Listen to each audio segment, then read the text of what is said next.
All right, let's do this. Welcome, ladies and gentlemen, back to the edition of the Uber Farmer Cigar Garage Talks. I'm back in the garage today. Again, it's getting very cold, very windy, rainy. No snow yet, believe it or not.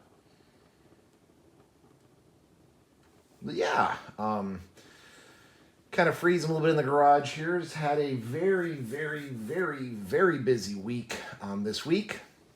So we're going to talk about that. But before we dive in too deep, what are we smoking? What are we drinking? The cigar tonight, the Grand Habano, vintage 2002. It's their vintage cigar series. Comes with these really cool cedar wrappers. If you don't know, I didn't know this actually until just recently, relatively. You can actually use the cedar wrapper to light your cigar. So you don't carry around the cedar matches or cigar matches. You just light that on fire and you can light your cigar with it. Pretty good cigar. I've had a few of these vintages before. Yeah, I enjoy them. It's a nice draw too on that one. For the drink tonight, from the Keweenaw Brewing Company, Early Autumn Ale. I have never had this one, so I'm kind of looking forward to it. An amber ale. Let's see. Early Autumn is a medium hopped early amber ale. Good. Good and carbonated. So we'll give her a pour here. So as you can tell from the title of the video, let's talk about hunting. Lots of issues going on right currently. Lots of conversations about hunting. Ooh, that is going to be good, I think. Look at that great head on the beer. Good color too. It's tasty. I don't know if I'd go medium hop. That's just one step away from being an IPA. That's a little heavier hop than I prefer, but still very drinkable, very nice. Kind of dry, but that's good. So anyway, as I was saying, yeah, I kind of just talk about hunting. There's a lot of controversy going on about hunting in Michigan. Yeah, so let's first start local, then we'll get to the state. So locally, my kids, as I've kind of talked about, have been hunting for quite a while. I actually did not go out for opening day. There was actually a lot of harvesting of livestock here on the homestead that had to happen first. We had some turkeys and chickens. I've been putting off. Well, the weather's starting to turn to snow, and we're starting to get those signs that we're running out of time. And opening day just so happened to be the time when I was available. There's not a lot going on, and we also had really good weather for butchering out animals. So pivoted. We did still harvest meat, which is what the purpose of opening week is for getting meat. But instead of deer, it was turkey and chicken. Not really a big deal. Will I go out? Yeah, I probably will go out hunting. More just to kind of get out in the woods and kind of take some time in nature, which is really good. I really enjoy just kind of sitting out in the woods with my rifle.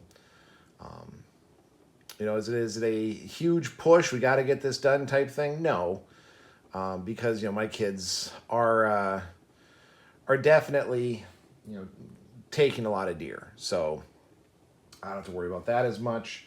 I did go down. One of my coworkers invited me to come over to their deer camp in St. Ignace. I helped them set up their blinds, gave them some friendly advice for hunting in the UP.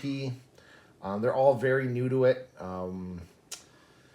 One guy's hunted, I think, twice now, and then one of them had actually never been deer hunting before. He's been bird hunting, but not deer, so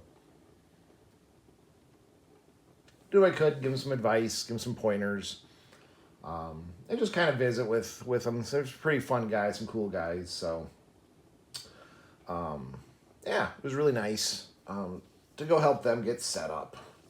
Like I said, this is going to post, it'll be like on Monday. The opening day was on Saturday. Hopefully, I can get out then that next weekend.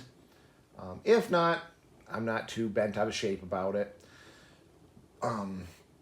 It's like I said, we've got lots of venison, and that's why I go hunting. I don't shoot for horns. I shoot to control the deer population and put some high quality meat in our freezer. But let's talk about some of the controversy. There's been a lot of talk this year about hunting, about deer hunting, about some of the happenings. So if you don't know, deer takes are at an all-time low. Okay, so why is the question, right? Why is that? Well, one is yes, populations here in the UP of deer are a lot less. Some of it's tied to winters, some of it's tied to overpopulation of predators like wolves. Some of it can be, looked at as possibly having overharvest by certain communities. Some communities have overharvesting problems. But downstate, there is a ton of deer. They're actually very much overpopulated with them. So why is the numbers down? Why is deer kills down? Well, one of the biggest ones is people don't want to deer hunt anymore. We are losing the hunting population. Kids these days do not want to go sit out in the woods and wait for deer to come in to shoot it. Adults don't really want to take time off to go out to deer camps. Well, there's so many other activities they could be doing. And it's partially our fault as the hunting community. It's partially the state of Michigan's fault.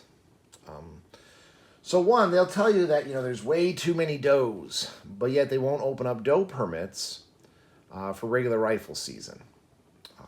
Spoiler alert, if you don't know this already, you cannot control a population by taking out the males of a species. It's the females, the ones that give birth, those are the ones you have to actually control to really have an effect on the population. But the state of Michigan does not want to release more doe permits. So that means that we're only hunting bucks for the most part. And I am talking mostly about rifle season, which, okay, that's great. We're shooting for horns. Again, though, if you're hungry, you can't eat antlers. So, it doesn't really matter. A doe tastes just as good as a buck. Arguably, does taste better. So,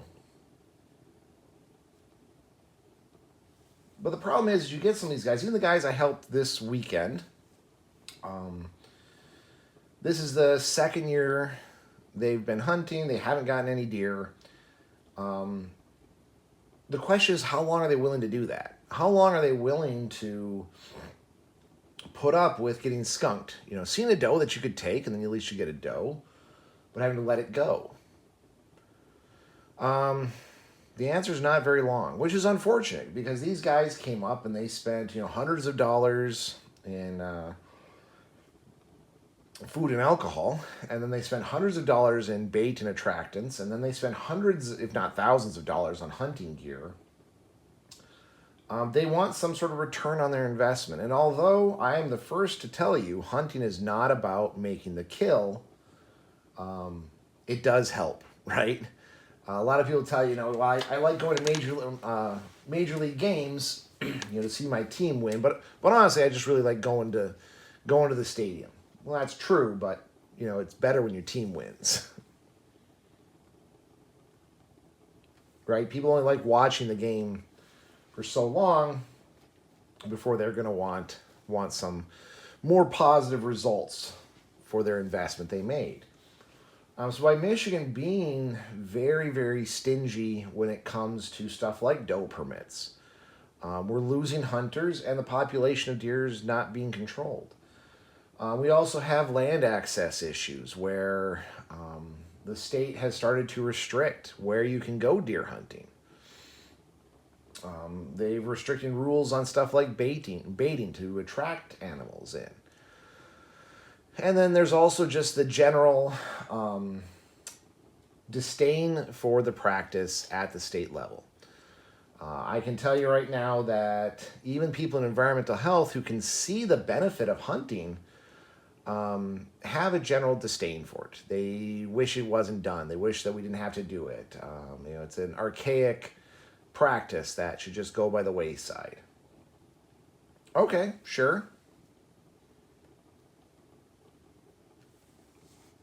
But you're wrong. It is something that is essential to managing wildlife, managing the deer population. Hunting is a great way to keep the herd healthy. Now, yes, will it eventually balance itself out? Yeah, that's going to take a lot of disease, a lot of starvation, a lot of suffering animals before it does balance itself out, but it will. Hunting can keep that herd healthy for decades in a row. But a lot of these people I work with, they just don't like the fact that people, one, can feed themselves, two, that they're using firearms to do it, and three, they're exercising some self-sufficiency and self-regulation. The state doesn't like that. No government likes that. They do not want their people to be self-sufficient. They want you to be reliant on something. Because someone who's self-sufficient is very hard to manipulate and control.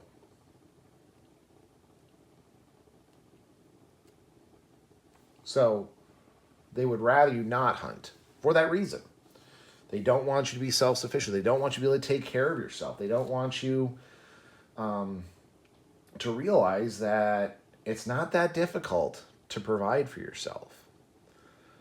Throw in the fact that you also use a firearm. That's the most successful way to go and harvest a deer. That's a whole nother level this current administration does not like.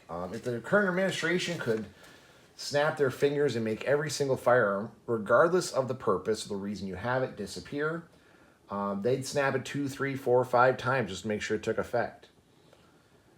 So you have that, where you don't have a administration who appreciates what hunting does for communities, for business, and then for the environment. Now, it's been a while since I've had an interaction with a DNR officer. I am hearing, though, that they're getting pretty bad. These officers are approaching hunters. Basically, if they approach you, you're getting a ticket. They're going to find some law, some rule you're breaking. I've run into those officers before where they just got a big, huge stick up their ass. They want to, they want to get you in trouble. One of the examples, I think I shared it here, but it's been a while. So when our kids turn 6, we take them out shooting for the first time. Swedish Compass had turned 6. So we didn't have property at that time. We had actually had a very, very, very, very small piece of property, small little lot that we lived on. There's more square footage in my garage, in my current garage here that I'm sitting in, than there was yard in that house. So took her out to this local shooting pit that I knew of. And we grabbed some pop cans that she could plink at, and a couple of cardboard boxes, like some pizza boxes or something. And had her BB gun. I had my .45 just because, there was some dogs and stuff. One of the times I went out there and we had to scare them off by shooting. And as we're walking, again, with a 6-year-old, this DNR officer comes running out of the woods, hightailing it. That's illegal! That's illegal! Stop! Stop! I can ticket you for what you're about to do. Okay, news to me. I asked, what's going on here? He explained that, one, just recently, Michigan changed a law that you can't shoot non-biodegradable materials. So on public land, let me be clear. You can't shoot non-biodegradable materials on public land, which that's where we're shooting on, state-owned property. Now, he was calling it the garbage law. That could be exactly what it's called. I don't know. So he's like, well, those pop cans are non-biodegradable. Like, yeah, but the pizza box is. And he's hooting and hollering how that's garbage and it's the spirit of the law, not the letter of the law, and he's going to give me a ticket. And I said, okay, stop. Listen, you're scaring the crap. And my daughter Swedish Compass was getting really nervous, really scared. She thought we were breaking the law. She thought we were, bad people. When in truth, this law just got passed like a month or two before. So I didn't know about it. I mean, again, ignorance of the law is not a defense. I get that, sure.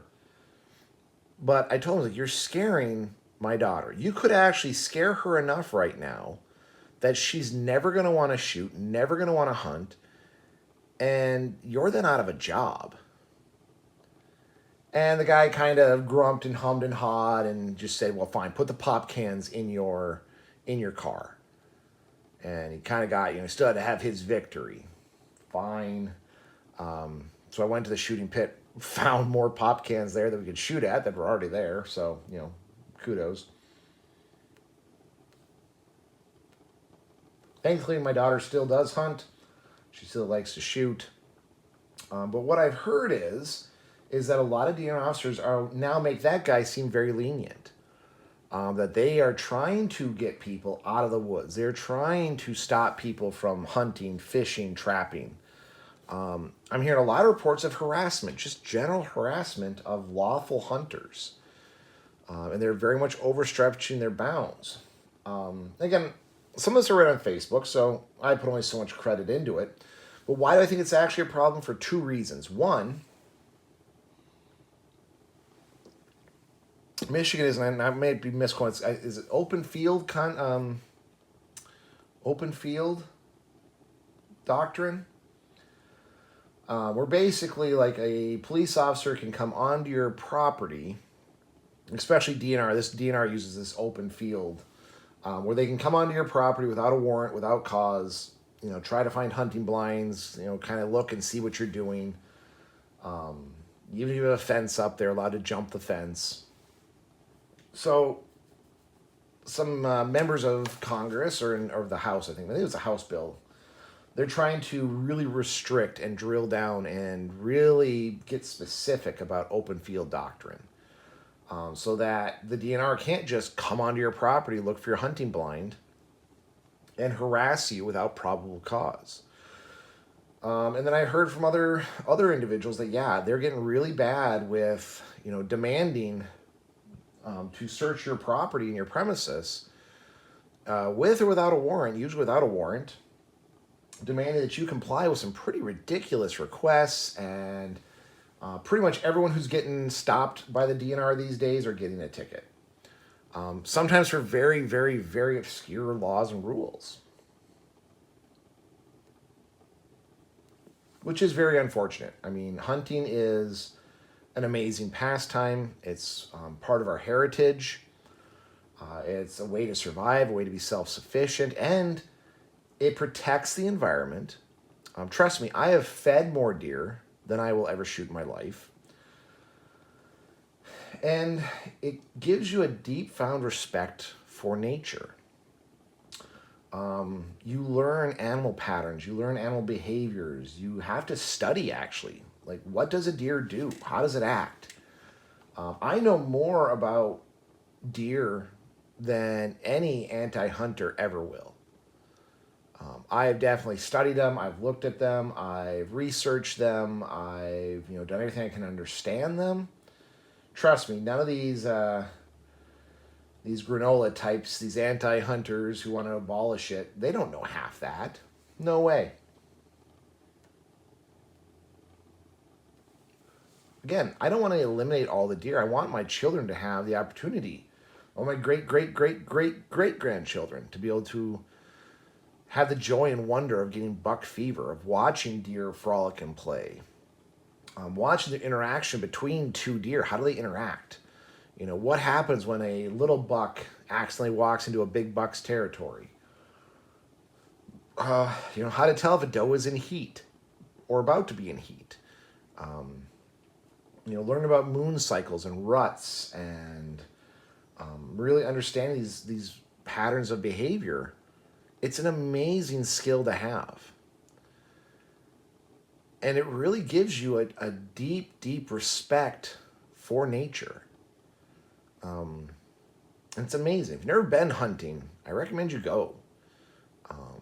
And do it consistently, and you'll just really have a different relationship with nature. Not to mention, if you do get something, it'll be the best protein you could ever find. We actually, for a class I taught about processing deer, cutting them up, we looked at the meat profiles of deer compared to pork or compared to beef. If you want B12, holy buckets. Eat even 100 milligrams of venison. This one website we were looking at for information said something crazy, like just that 100 milligrams, or was it 100 grams? It was 100 grams. It was 100 grams, excuse me. 100 grams of venison. You got something ridiculous like 400 to 600% of your daily allotted value of B12. Just amazing. That's a lot. No other real animal stacked up against it. So yeah, we have a lot of these really good and quality meat. Again, making people self-sufficient, giving them respect for nature, and helping to protect the environment. That is the benefits of hunting. Why I'm a huge advocate for it. I love hunting. I think everyone should do it. It's a great pastime. It teaches you so much that you can't learn from a book or can't learn even from interacting with another person. Sit out in the freezing cold chasing a deer. You're going to learn so much about yourself and learn a lot about that animal. So I do recommend, if you haven't, look into hunting. Give it a try. It doesn't have to be deer. There's lots of other animals you can pursue and hunt.